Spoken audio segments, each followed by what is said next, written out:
Assalamualaikum warahmatullahi wabarakatuh. Salam sejahtera semuanya.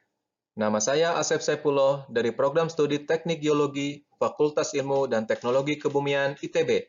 Pada video topik 2, data satelit penginderaan jauh dan peranannya untuk pendeteksian target geologi, segmen 3, karakteristik citra radar untuk mendeteksi target-target geologi.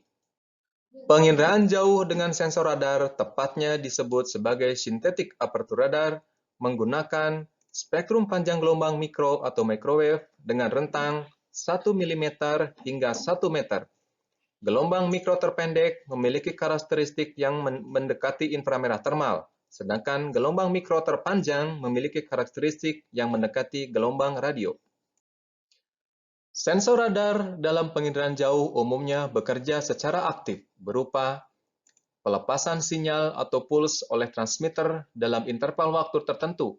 Sinyal yang dilepaskan ini kemudian berinteraksi dengan objek di permukaan dan beberapa bagiannya kemudian dihambur balikan ke sensor, disebut sebagai backscatter. Sehingga dalam satu sensor SAR ada dua instrumen, yaitu transmitter dan receiver. Transmitter berfungsi untuk memberikan sinyal elektromagnetik, sedangkan receiver berfungsi merekam sinyal hamburan balik yang dikembalikan oleh objek. Penginderaan jauh aktif ini memiliki kelebihan, di antaranya pendeteksian dapat dilakukan pada panjang gelombang yang tidak tercakup oleh radiasi matahari, dapat mengobservasi objek di semua waktu, baik siang maupun malam, tidak tergantung kondisi cuaca. Prinsip dasar identifikasi objek atau fitur geologi menggunakan sistem penginderaan jauh radar tergantung dari suatu nilai yang disebut sebagai hamburan balik atau backscattering. Hamburan balik SAR adalah sinyal utama yang diterima receiver berasal dari target yang ada di permukaan bumi. Besaran hamburan balik merupakan porsi energi yang dikembalikan oleh target dari sekian banyak hamburan balik yang merambat ke semua arah. Nilai hamburan balik setiap objek merupakan dasar dalam mengidentifikasi target geologi sebagai fungsi dari spesifikasi dari sistem sensor SAR seperti panjang gelombang, polarisasi, sudut jatuh, dan sebagainya. Properti objek atau target geologi itu sendiri, spesifikasi sensor merupakan parameter konstan untuk setiap data radar.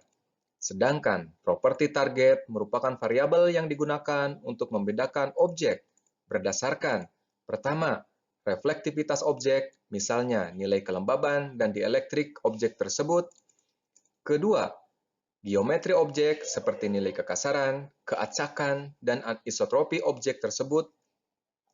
Pendeteksian properti target tersebut dijadikan dasar dalam mengidentifikasi target geologi, seperti struktur geologi, jenis batuan atau formasi, serta fenomena geologi lainnya, misalnya untuk keperluan kebencanaan maupun eksplorasi sumber daya geologi.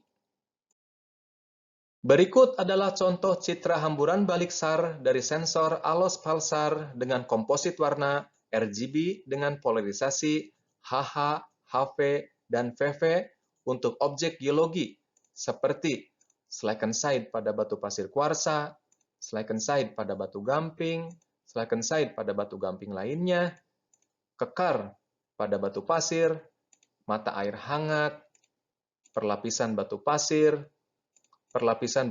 kuarsa, perlapisan batu pasir kuarsa lainnya. Pembahasan detail mengenai teori dan aplikasi citra radar untuk keperluan geologi akan diuraikan pada topik ke-7 sampai 13.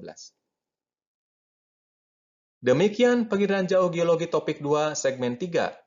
Kita akan bertemu di video untuk segmen selanjutnya. Terima kasih.